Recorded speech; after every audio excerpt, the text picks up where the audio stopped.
pardon. Je suis Emma Bayo et je travaille en Espagne à l'université de Valladolid. Emma, si tu Oui? veux, je peux faire ta présentation, Ah, si d'accord. tu veux bien. Pardon. Volontiers. Excusez-moi, excusez-moi, excusez-moi. Il n'y a pas de problème. C'est donc notre dernière intervention de la matinée. On vient d'entendre Emma Baillo, que nous invitons depuis l'Espagne. Elle est professeure de français langue étrangère à l'université de Valladolid. Et elle a également exercé dans des établissements d'enseignement secondaire où elle a partagé et participé à des projets d'utilisation des arts en tant qu'outil d'apprentissage. Elle a publié chez Peter Lang en 2016 un chapitre sur l'approche interculturelle du cinéma en classe de FLE. Ainsi, le grand écran s'invite aujourd'hui dans nos petits écrans et, dans le meilleur des cas, dans nos classes grâce à ta présentation. Bienvenue à toi, Emma. Merci, Béatrice, pour cette présentation. Donc, d'abord, je tiens à remercier toute l'équipe organisatrice de ce forum d'avoir pensé à moi et de m'avoir invité à y participer. Donc, je suis ravie d'être parmi vous à l'Université de Grenoble-Alpes, qui est pour moi une référence en ce qui concerne le FLE depuis quelques années déjà. Donc, comme vous aviez dit, Béatrice, j'ai travaillé dans des établissements secondaires. Donc, je vais parler pendant mon intervention de mon expérience dans ces établissements. Maintenant, je travaille aussi, je suis prof au master FLE ici en Espagne, mais je n'ai pas eu malheureusement trop le temps encore de pouvoir développer ces projets avec des étudiants. Donc, j'ai intitulé mon intervention Le cinéma, un outil pédagogique en classe de FLE. Donc, il s'agit d'une ressource à privilégier dans l'enseignement des langues étrangères.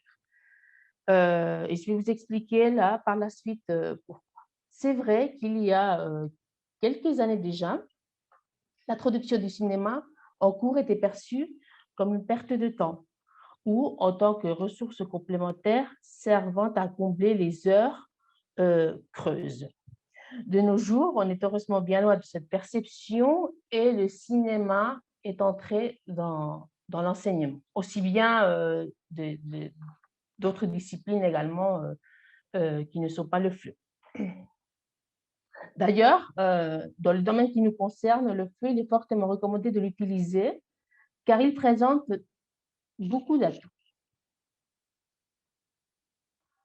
Donc, je vais vous en présenter quelques-uns. D'abord, avec le cinéma, on est dans l'union du son et de l'image.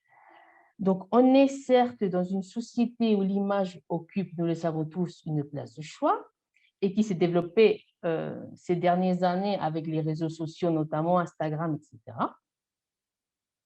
Donc, pour les publics avec lesquels je travaille, ou j'ai travaillé et avec lesquels j'ai développé ce projet, on est vraiment dans leurs préférences, dans les aspects qu'ils aiment. D'accord? Ensuite, le son qui nous permet d'améliorer, entre autres, la compréhension orale, dans la mesure où on va être amené à écouter des échanges linguistiques et qui reflètent toute la dimension de la communication réelle. Je pense notamment au registre de langue. Mes élèves ou les élèves ici en Espagne, ils ont quelques difficultés à percevoir les différences de registre qui existent avec le français et qui ne sont pas si évidentes en espagnol. Donc, avec le cinéma, on peut travailler cet aspect. Ensuite, un atout qui me paraît essentiel, c'est découvrir la culture française et voire francophone. Hein. C'est vrai que je pense également au cinéma français qui est extrêmement riche, d'accord, et qui va nous permettre de faire plein d'activités euh, en cours. Et peut-être aussi avec le cinéma francophone, je pense au cinéma québécois, que je connais un peu, au cinéma suisse également, et qui vont nous permettre d'intégrer dans nos cours de FLE la francophonie et les pays francophones. Donc, ça aussi, c'est un aspect qui m'intéresse puisque nos élèves méconnaissent le fait qu'on parle français ailleurs euh, qu'en France. Donc, en ce qui concerne la culture, je vais m'arrêter un peu sur ce concept. C'est vrai qu'il s'agit d'un concept très controversé. D'accord, donc je ne vais pas non plus m'arrêter ici trop longtemps, mais je vais parler de la culture en didactique des langues étrangères. Donc, pour moi, il s'agit de schémas mentaux, de traits qui caractérisent un collectif social. Mais surtout, c'est un langage silencieux qui empêche une communication complète et efficace. Donc, il est Et la culture, il faut l'intégrer dans nos cours de FLE. Donc aussi, je pense également, j'ai constaté chez nos étudiants beaucoup de préjugés sur la culture de la langue qu'ils apprennent. Donc, il me paraît essentiel d'aborder cet aspect justement pour essayer d'effacer tous ces stéréotypes. Donc, un aspect qui me paraît intéressant, c'est le concept de culture partagée de Robert Galisson et de culture anthropologique de Louis Porcher. Donc, qu'est-ce qu'on entend donc par culture partagée? C'est certaines chansons, les habitudes alimentaires, les traditions, les codes sociaux de politesse, les relations sociales et amoureuses, l'humour, les problèmes de société. D'accord? Tout ça, ce sont des aspects qu'une certaine société partage et qui reviennent à l'identité. Donc, le cinéma apparaît comme un outil qui regorge de ces éléments et qui apparaissent également non seulement à travers la langue, mais également à travers l'image. Donc, je vous ai inscrit ici une référence bibliographique de Galisson où il développe bien ces concepts de culture partagée et que j'aime bien. Il fait la différence entre la culture savante, c'est-à-dire tout ce bagage culturel qu'on apprend notamment dans les établissements scolaires, mais c'est vrai qu'il y a toute une culture, un langage silencieux. J'aime bien cette expression parce que ça dit bien de ce que c'est qui représente une société X et Y et qu'il faut aborder en cours de français langue étrangère en l'occurrence. Donc, en gros, le cinéma resserre les liens entre langue et culture, donc deux aspects qui me paraissent essentiels. Il intègre les éléments linguistiques et culturels. Dans un film français, tout est dit en français, c'est-à-dire les échanges linguistiques, les vêtements, par exemple, je parle, les situations, les endroits. Donc tout ça, on a accès à travers l'image, d'accord? Si on voit, par exemple, une brasserie typiquement française, d'accord, ils la voient, les étudiants. Ils n'ont jamais été peut-être en France, mais tout ça transmet tous ces éléments culturels qui me paraissent essentiels. Et tous ces éléments nous parlent de la culture dont ils relèvent, évidemment.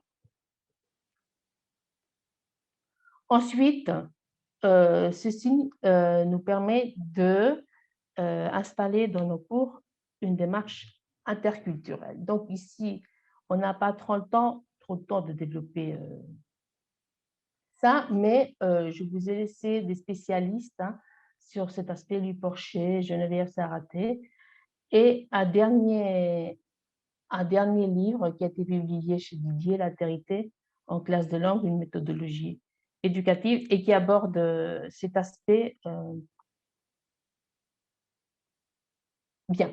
Ensuite, comme nous sommes en Espagne, nous devons également utiliser le cadre européen commun des références sur les langues. Il me paraît intéressant de parler ici de comment apparaît le concept de l'interculturel dans le cadre européen. Donc, je vais citer l'emploi du mot interculturel applique nécessairement, si on attribue au préfixe inter sa pleine signification, interaction, essentielle, échange, élimination des barrières. Voilà, c'est justement l'un de mes objectifs, puisque, comme je vous ai dit auparavant, les étudiants ici, ils ont beaucoup de préjugés, ils ont entendu parler, ils ont une image erronée de la culture cible, réciprocité et véritable solidarité. Donc, si au terme de culture, on reconnaît toute sa valeur, cela implique reconnaissance des valeurs, des modes de vie différents, d'accord, différents à ceux des étudiants, et des représentations symboliques auxquelles les êtres humains, dans les individus, que les sociétés se réfèrent dans les relations avec les autres et dans la conception du monde. Donc, c'est tout ça, dans cette citation, on voit un peu les objectifs que j'avais avec ce projet. Donc, d'autres avantages du cinéma, c'est qu'il permet de nous adapter à tout type de public.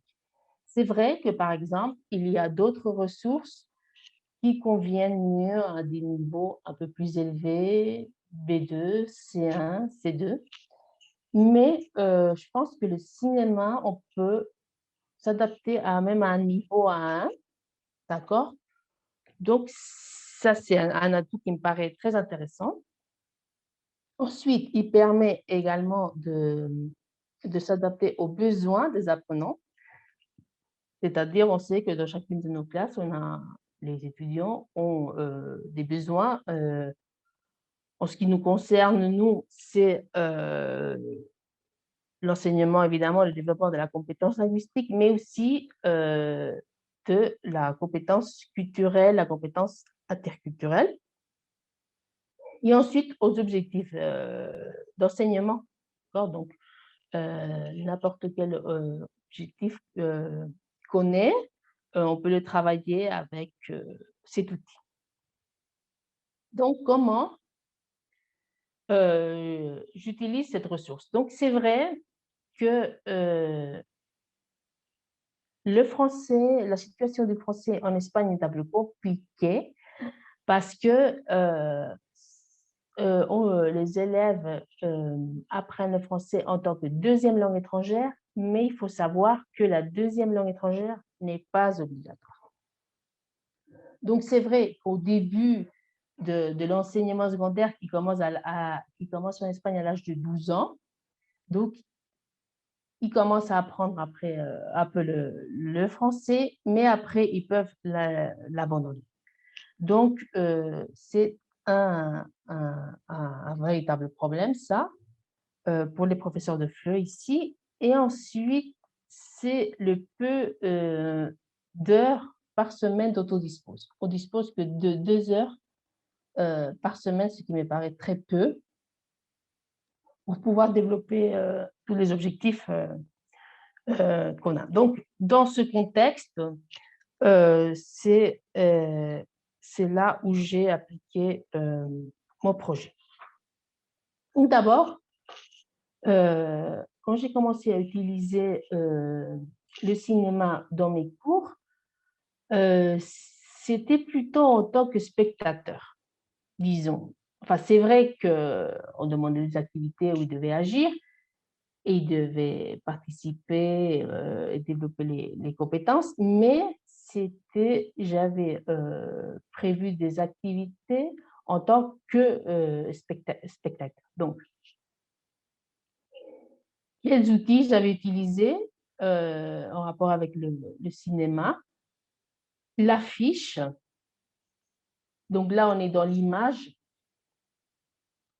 mais l'affiche peut être également passeur de culture et déclencheur d'autres activités, comme l'expression orale, par exemple. Après, on peut se dire, le cinéma, mais on va pas utiliser un film en entier. C'est pas nécessaire. On peut utiliser des courts-métrages. D'ailleurs, ici en Espagne, on a pas mal développé le court-métrage.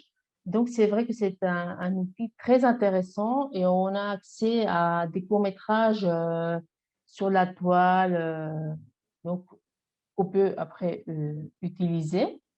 Et si on le veut également, on peut euh, utiliser des films. Sa bande-annonce, j'ai travaillé avec les bandes-annonces. Normalement, ce n'est pas des vidéos et ce n'est pas très longue.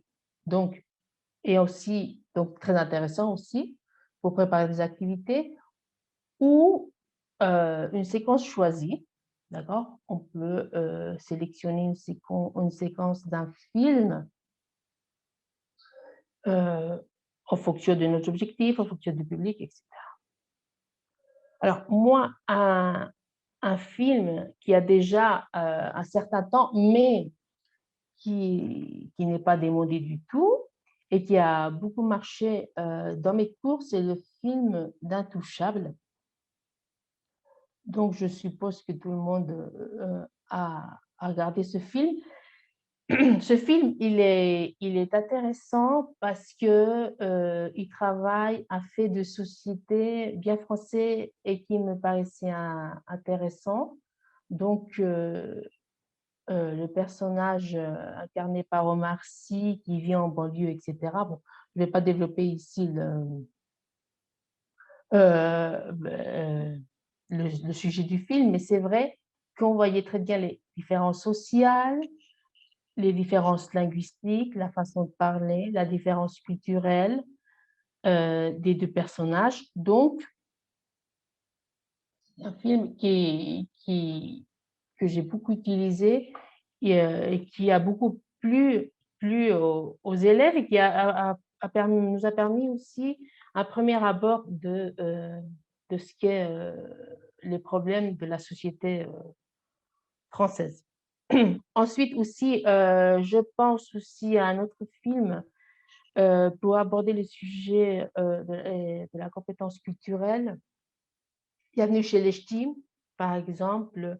Je n'ai pas travaillé complètement, mais là où l'humour apparaît, où les différences aussi selon les différentes régions en France et qui n'existent aussi en, en Espagne. Donc, c'est vrai qu'il y avait, lors de ces séances dans nos classes, euh, un vrai échange entre les deux cultures. On a réussi à établir un vrai échange entre la culture française, en l'occurrence, et la culture espagnole, puisque pratiquement tous mes élèves sont d'origine espagnole.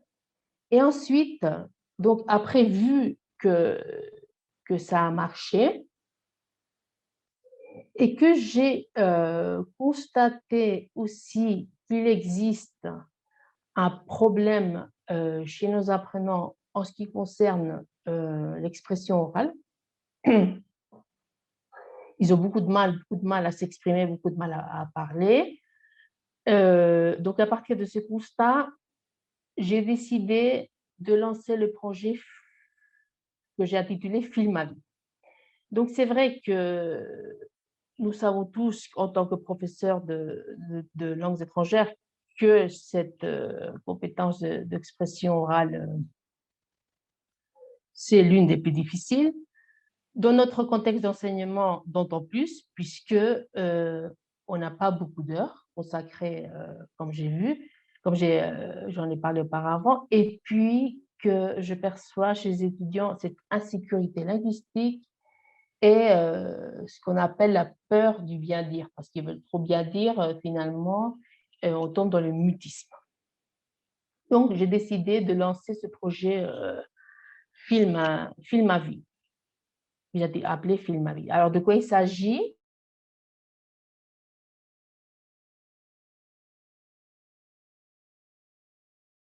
Donc là, j'ai mis une diapo parce que avec ce projet, mes objectifs principaux étaient d'apprivoiser la peur de parler en langue étrangère. D'accord? Donc ça, c'est le premier objectif. Si je réussis ça, les élèves, ils ont plus de confiance en soi et ensuite, ils sont plus motivés donc à apprendre le français. Donc, ces trois aspects étaient mes objectifs. Donc, j'ai lancé ce projet avec l'association de professeurs de français de Valladolid et on a lancé ça comme un concours de vidéos. Donc, la mise en place du projet n'est pas très compliquée puisque maintenant, nous disposons tous des outils nécessaires pour pouvoir réaliser une vidéo. Il y a des applis, enfin, il y a de nombreux outils. Donc, ce n'est pas un projet très compliqué à mettre en place. Quelles compétences on a réussi à travailler? Beaucoup de compétences. On a développé la créativité chez nos étudiants puisque ce sont pratiquement eux qui ont écrit les scénarios. Les dimensions interculturelles, encore une fois, même si c'est vrai que j'ai réussi à mieux les développer lorsqu'il y a un visionnage du film, mais également aussi avec le projet Film à vie. Ensuite, l'application corporelle, c'est évident, donc dans la vidéo, ils doivent faire des gestes, etc. L'aisance à communiquer. Donc, j'ai réussi à ce que, même si évidemment c'était c'était préparé, c'était un scénario, il y avait un dialogue de préparé auparavant et corrigé, mais les élèves ont réussi à ne plus avoir cette peur de communiquer en langue étrangère. Et évidemment, ils ont développé également la dynamique du groupe, le travail coopératif, travailler ensemble. Et l'autonomie aussi, qui est un aspect essentiel pour nous, puisque nous avons aussi un souci concernant l'autonomie. Les étudiants ne sont pas très autonomes, d'accord, pour travailler, etc. Donc, le rôle du professeur a été de guider, de corriger, d'être derrière, d'encourager nos élèves. Donc, je vais partager une vidéo avec vous, d'accord, une production. Donc, je vais voir si...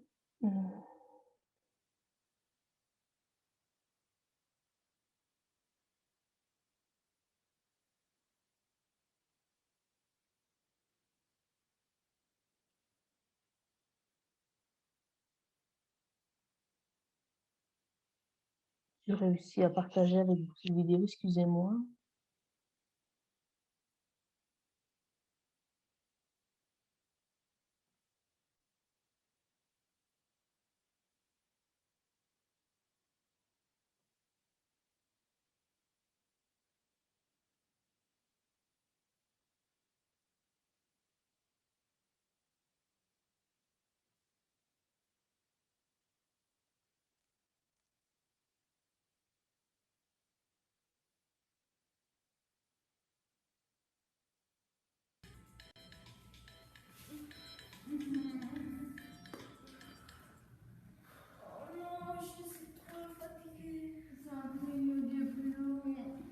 C'est pas possible.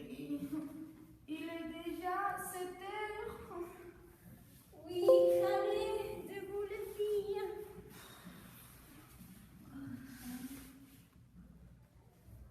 Allez. Fazer uma dedicaccia a tous ceux qui sont motivés.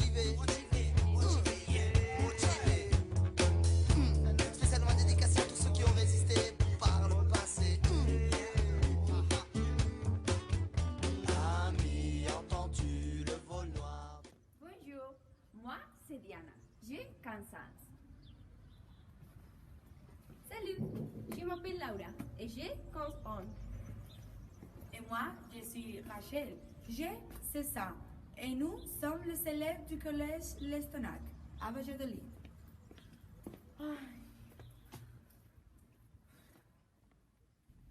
Coucou les poissons, ça va? Vous avez déjà mangé? Non, aujourd'hui, nous sommes les responsables de donner la nourriture. Allez, tenez. Bon appétit, les amis. Ah, on a encore quelques minutes avant d'aller à classe. On s'assoit? D'accord.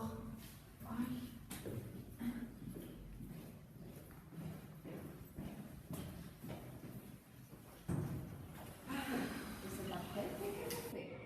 Diana, on a les cours de danse à 6 heures. Ah, c'est vrai. Et après, on peut aller au cinéma. Passez très bien, ça vous dit? Ok, d'accord. Je préfère au cinéma. Mais oui, il faut y aller, c'est l'heure. Allez.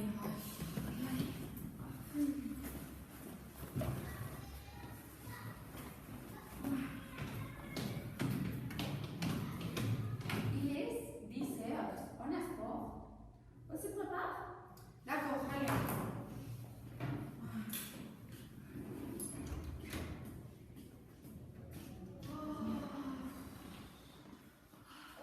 Trop dur les cours de sport. Oh là là.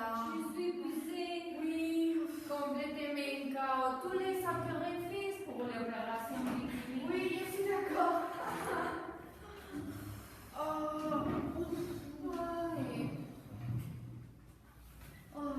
Ouais. Tu fais quoi cet été? Moi, je vais aller à Rome, en Italie. Et toi? Je vais aller à Paris. Quelle chance! Je vais y retourner comme l'année dernière. Vous vous souvenez? C'était super. Oh. Oui, j'ai adoré monter à la Tour Eiffel. Et visiter le Louvre, Notre-Dame. Les rêves. En commun, les filles. Oui, on est prêt.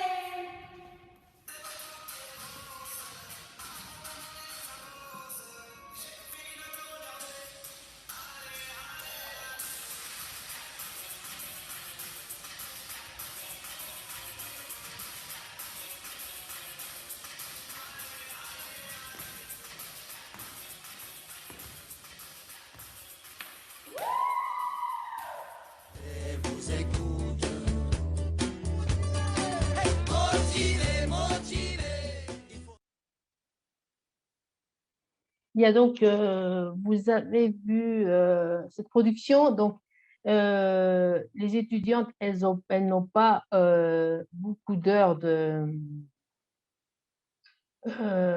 français derrière elles, mais bon,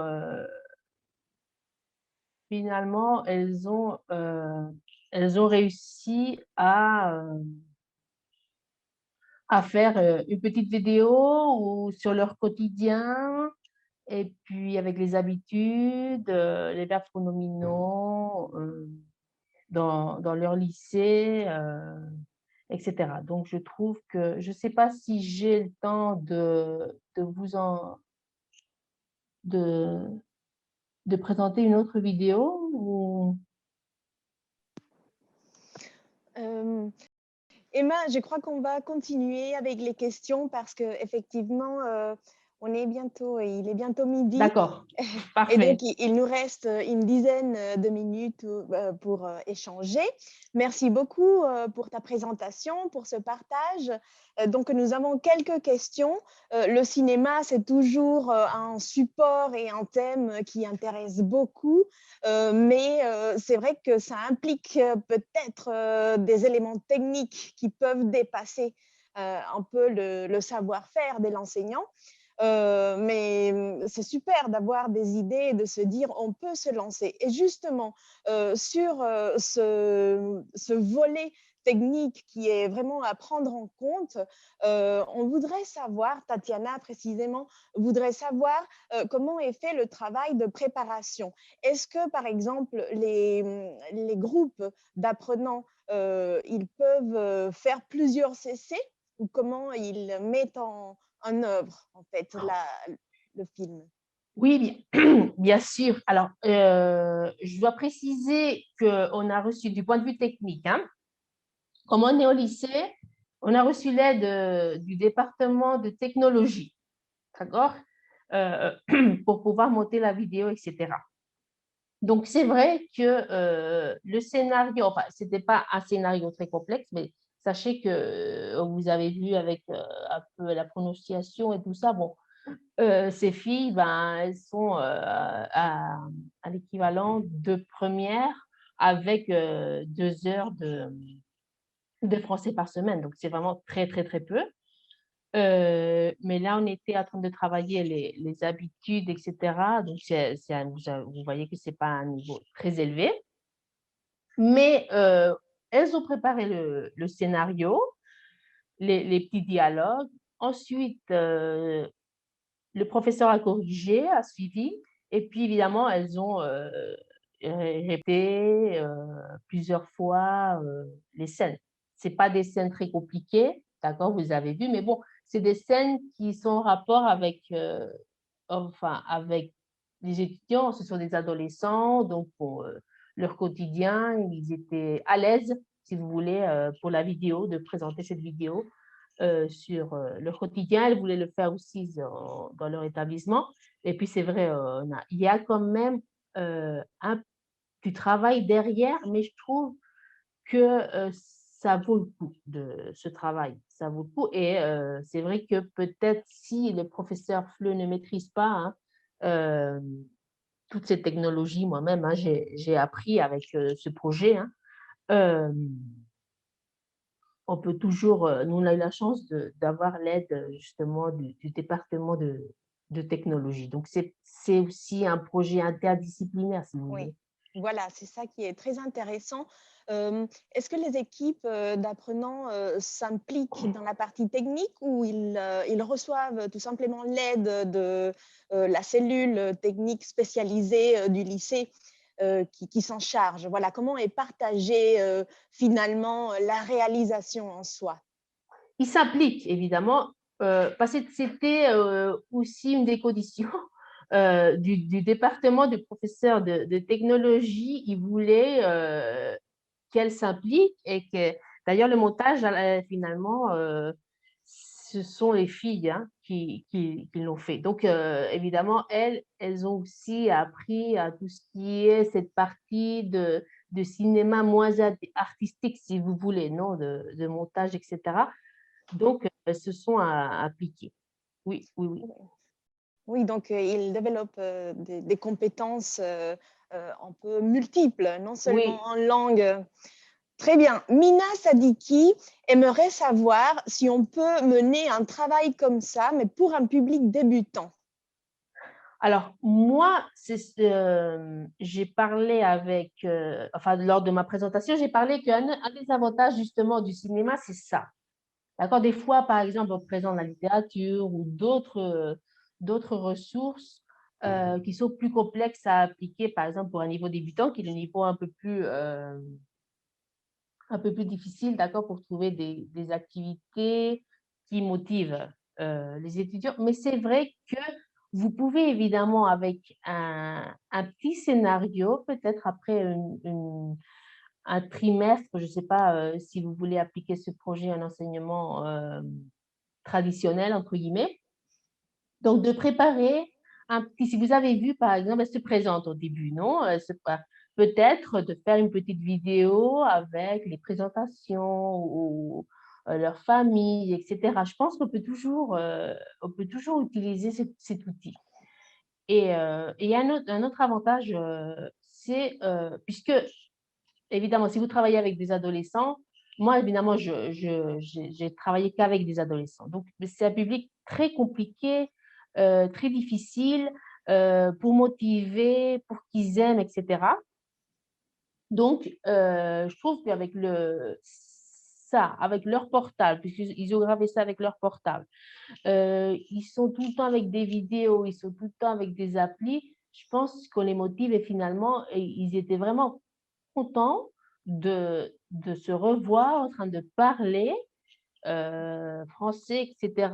Et puis, vraiment, je trouve que c'est ça l'un des avantages du cinéma, qu'on peut utiliser à tous les niveaux. Oui, c'est très motivant.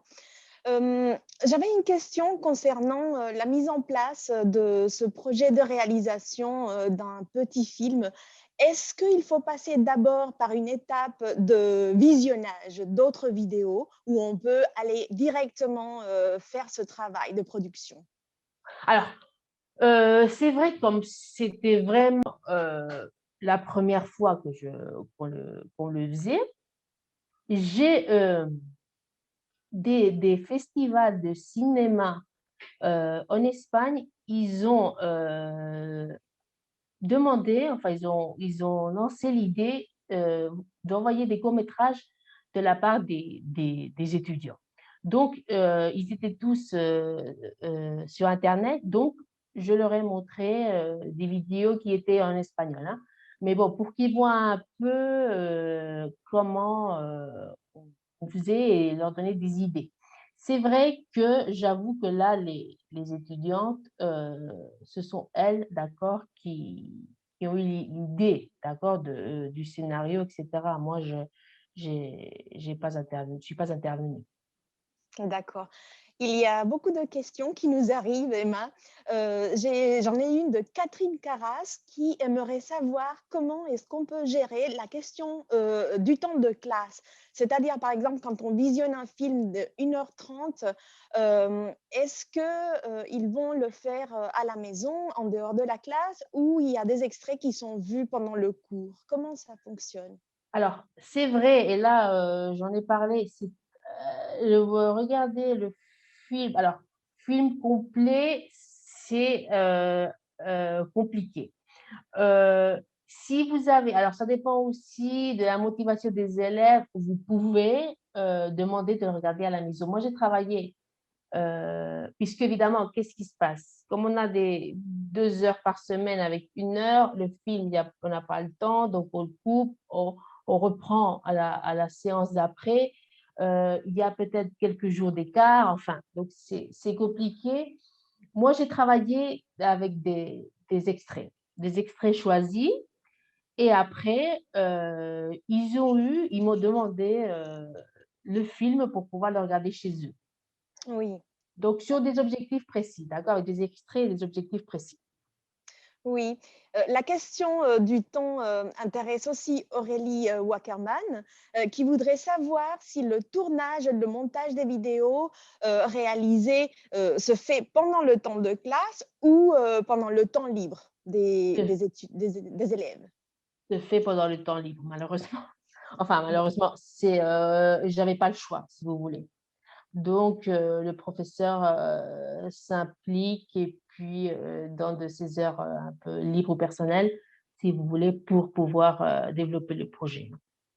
Et concernant une organisation, du cours, disons sur une année, combien de temps un projet comme ça peut prendre? Combien de séquences, de séances?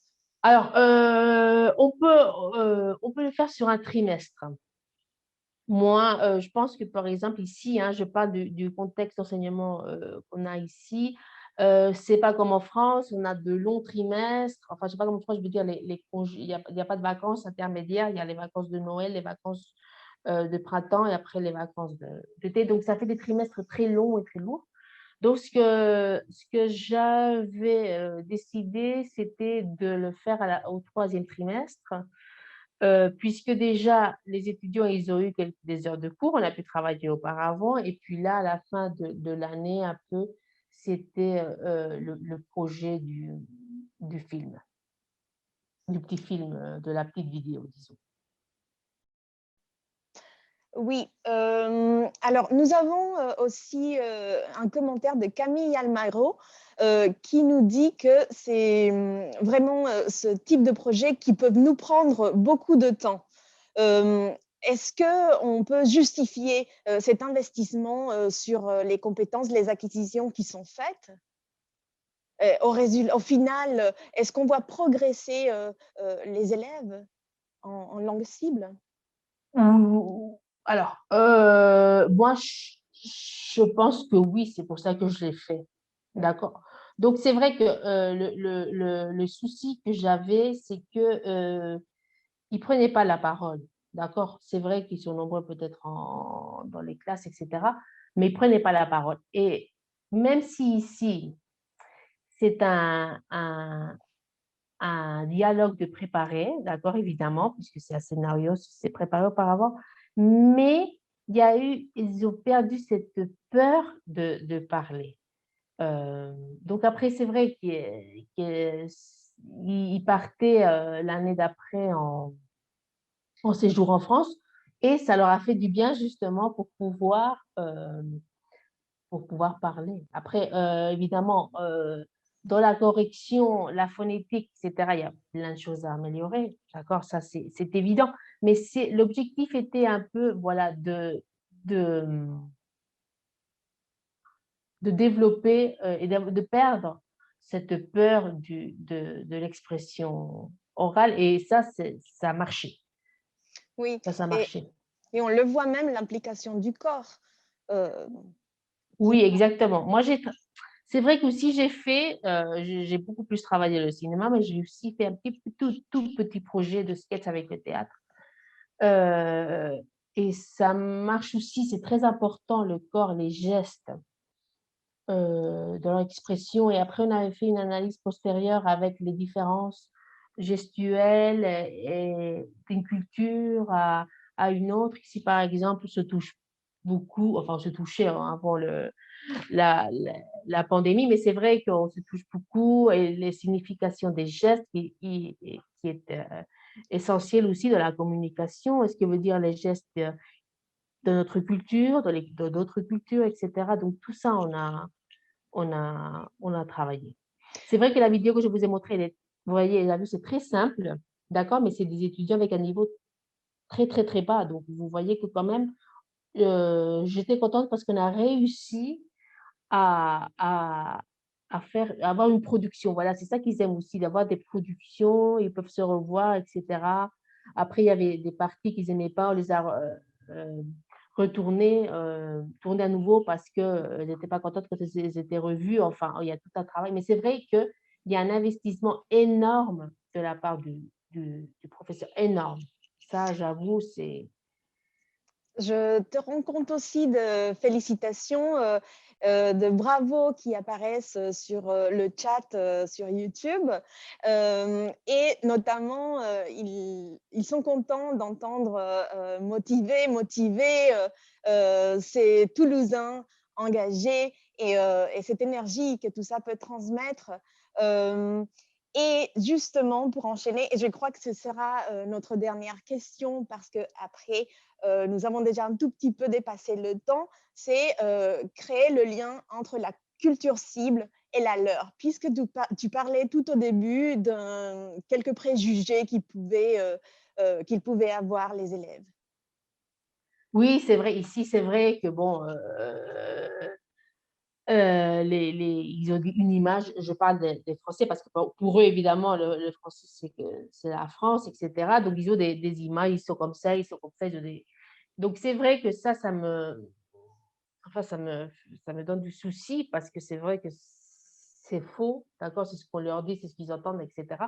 Donc, tout ça, je trouve qu'on a un rôle essentiel, les professeurs, euh, pour éliminer tout ça, et toutes ces barrières, et puis... avec le cinéma, j'ai réussi après avec des échanges, évidemment, ça c'est l'idéal.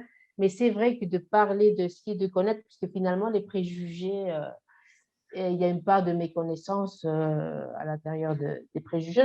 On en a tous, hein, ça c'est évident. Mais bon, quand même, travailler de respecter la culture des autres, les manières de vivre, me paraît essentiel dans nos cours de langue étrangère, puisque quand ils apprennent le français, évidemment, il y a la culture qui va de pair. Et puis, je trouve que c'est un point clé de l'enseignement dans le contexte dans lequel je travaille. Merci beaucoup, Emma, pour cette présentation et aussi pour ce voyage en milieu hétéroglotte. pour clore les 3 séances de la matinée. Donc, nous allons nous quitter. On se retrouve à 13h30. Bon appétit à tous. Merci, Plus au tard. revoir. Merci.